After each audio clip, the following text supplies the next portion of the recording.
In spite of all the consequence, in spite of all my pride, in spite of little things you said that hurt me deep inside, I believe your love, I breathe your love like the air in the morning.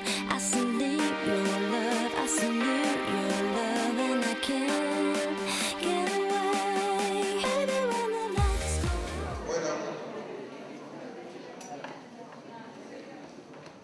Buenas tardes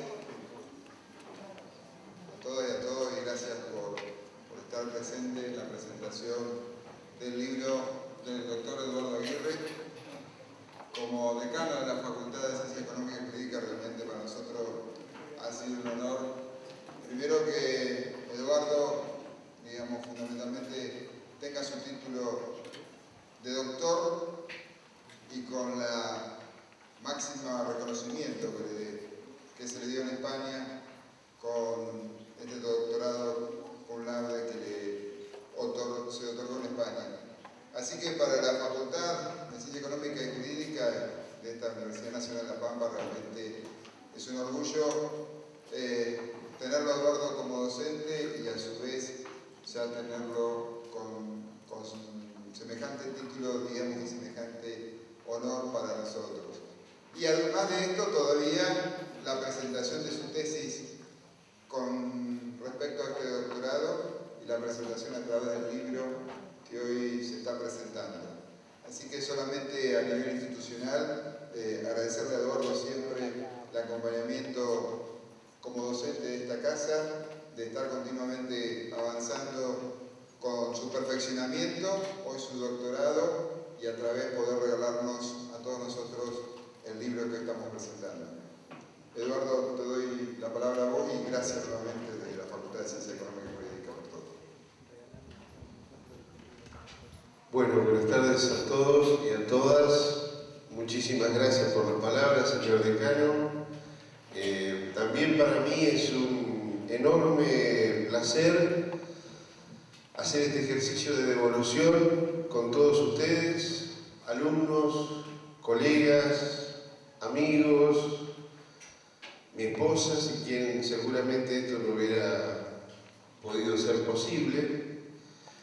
En primer lugar, quiero hacer una aclaración que no es menor y que no es feliz. Por razones de agenda, el doctor Zaffaroni no nos va a poder acompañar esta tarde, pero vamos a poder estar con él mañana en el acto de entrega de su doctorado honoris causa por parte de la Universidad Nacional de La Pampa.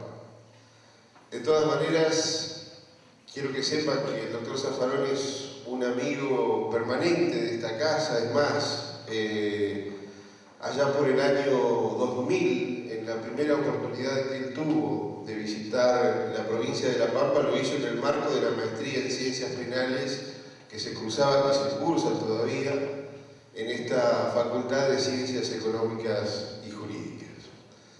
La segunda aclaración que quiero hacer muy brevemente es que me acompaña, está aquí a mi derecha, Francisco compadre, quien va a comentar el libro. Francisco, desde que era mi alumno, demostró algunas peculiaridades y algunas sensibilidades especiales, entre otras su capacidad de autoflagelación, y fue el único que se animó a leer un mamotreto de más de 500 páginas, y en este formato, casi de manual Capeluz. Pero por otro lado, y esto sigo en serio, lo que me importaba era que fuera él, como integrante de una de las primeras promociones de esta Facultad de Ciencias Económicas y Jurídicas de la carrera de abogacía, quien se abocara a comentar el trabajo, justamente por entender que estamos en una etapa a la cual después me voy a referir, donde es necesario que esta facultad vaya recreando sus propios cuadros, vaya generando una suerte de trasvasamiento generacional, y aquellos que ya les dimos todo lo que podemos darle a esta facultad, comencemos a abrir un camino para ustedes, los más jóvenes. En ese caso me parece que Francisco, que además de ser abogado, es especialista en filosofía política, era que le podía dar una lectura crítica lo más fuerte posible al trabajo, en una breve mirada, porque justamente no se trata de un trabajo estrictamente dogmático o expresamente jurídico. De manera tal que yo ahora, después de agradecerle nuevamente la presencia al decano, le voy a dar lugar a Francisco Panqui, para que los amigos, para que haga, en fin, lo que tenga que hacer con el trabajo. Buenas tardes a todos. Primero que nada agradecer a Eduardo la posibilidad de presentar este libro. Realmente es un libro, como él dijo, es casi un mamotreto. Son 516 páginas, 588 en realidad sin la bibliografía. Pero es un libro que realmente presenta una cantidad de abordajes, de materiales, de escuelas jurídicas, políticas, culturales, históricas, filosóficas, que bien vale la pena discutirlo en una semana y pico. Así que vamos a ver si en 15 minutitos podemos hacer una síntesis un poco burda. La tesis central del libro, según mi entender, ya está presente en el mismo título de la portada, ¿no? Es decir, podemos aplicar el derecho penal mínimo a los delitos de masa, al delito de genocidio, al delito de lesa humanidad, a los crímenes de guerra. Y la verdad que desde este lugar del planeta, de Argentina, con la tradición que tenemos, con tantos años de impunidad que ha vivido este país, donde los militares y los genocidas no habían podido ser llevados a juicios, y los que habían sido llevados habían sido indultados y escarcelados, y después se imposibilitó seguir investigando por 2 leyes del Congreso, es un poco contraintuitivo a primera vista decir, bueno, derecho penal mínimo a estos tipos también, después de todo lo que nos costó que finalmente los que están vivos puedan llegar a enfrentar un juicio, digamos, con todas las garantías del debido proceso. Finalmente ellos también, derecho penal mínimo, porque, digamos, en cierto sentido progresista estaría muy de acuerdo que si se trata de delito de calle o delito de bagatela, en principio no habría más que una discusión académica, pero no habría demasiado problema en aceptar la tesis.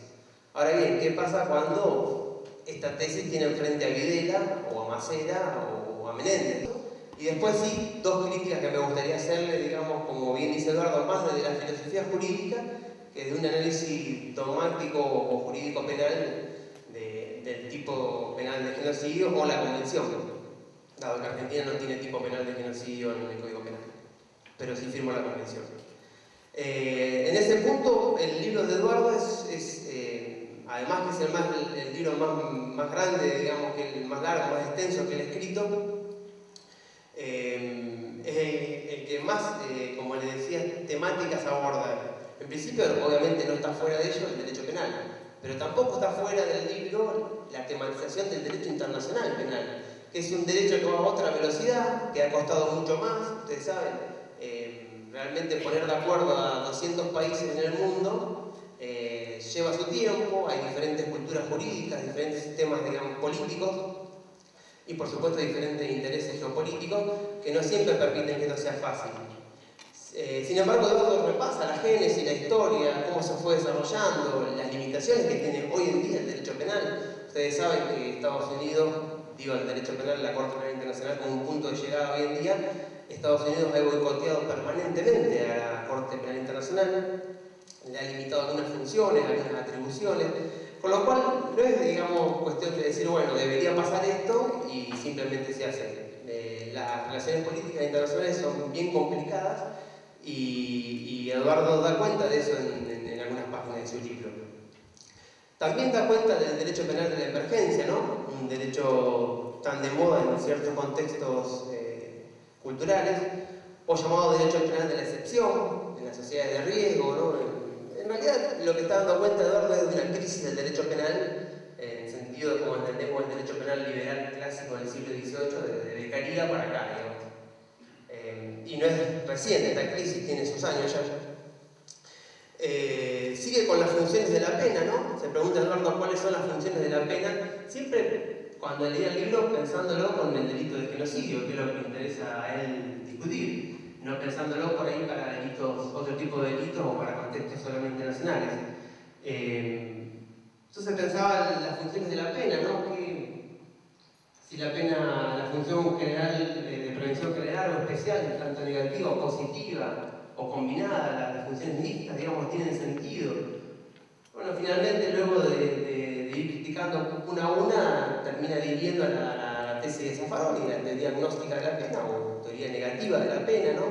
Que la pena no tiene función positiva y que no podemos conocer, además, ni podemos medir qué tipo de función vendría a cumplir. Yo le aclararía que en realidad sí podemos medir las consecuencias negativas que tiene la pena, digamos, empíricamente aplicada, ¿no? En términos teóricos.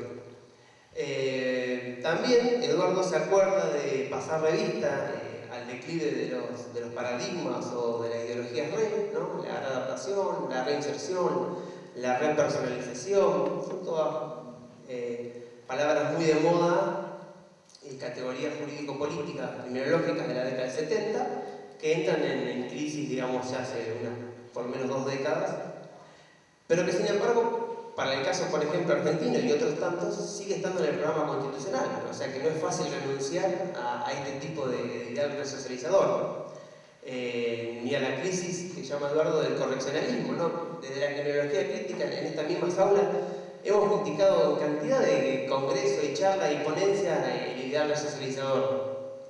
Yo mismo tengo una ponencia en contra del ideal resocializador. Ahora bien, como dice Eduardo, ante la avanzada de la derecha criminológica, se vuelve tácticamente interesante apelar de vuelta al paradigma re, porque es una manera de poner en discusión la humanidad, digamos, de la persona que está prisionizada. Si se cae el ideal resocializador, queda solamente la función, digamos, de prevención especial negativa, esto es incapacitar a la persona que está detenida y no acusarla, digamos. Incapacitarla, inhabilitarla, sacarla del juego, en una palabra, ¿no? Por eso que, como dice Eduardo, tácticamente se vuelve interesante apelar a este paradigma re, a pesar de que cuando había unas épocas mejores, tanto lo criticábamos. Por supuesto que se mete con la problemática de definición de genocidio, muy problemática, digamos, más en Argentina, que no tenemos tipo penal en el Código Penal, sino que somos tributarios directamente de la Convención, o sea que no tenemos por dónde mediatizarlo eso. Por supuesto que habla de la intencionalidad que tiene que tener el genocida, esto es lo que lo diferencia con el delito de lesa humanidad, pero se mete con otras cuestiones, si la destrucción es parcial o total. Con buen tino dice que jamás ha habido un genocidio de destrucción total, siempre son parciales, con lo cual es como que la categoría de destrucción total se vuelve más o menos inaplicable hasta ahora y esperemos que siempre. La incorporación de los grupos políticos que hacen un gran debate, como ustedes saben, tanto Estados Unidos como sobre todo la Unión Soviética se opusieron a que los grupos políticos sean posibles víctimas junto a los grupos religiosos, étnicos, raciales, para poder firmar la convención. Si Estados Unidos y la Unión Soviética no firmaban la convención, esta perdía bastante vigencia y bastante potencialidad en el ámbito internacional. Desde ese punto de vista, los grupos políticos no entraron.